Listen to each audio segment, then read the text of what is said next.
Polda Sumatera Selatan bentuk tim khusus untuk menangani dugaan kasus investasi ikan lele organik di Koperasi Darsa Harka Darussalam Farm Indonesia Palembang.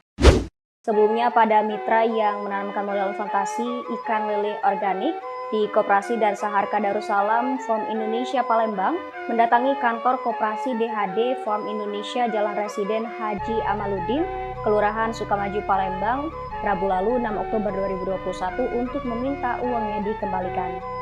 Menanggapi hal tersebut, Ketua Tim Sus Penyelidikan Kasus Investasi tersebut, Kompol Mas Noni mengatakan saat ini pihaknya sudah menerima 3 laporan dari korban investasi ikan lele organik Darsa Harka Darussalam Farm Indonesia Palembang.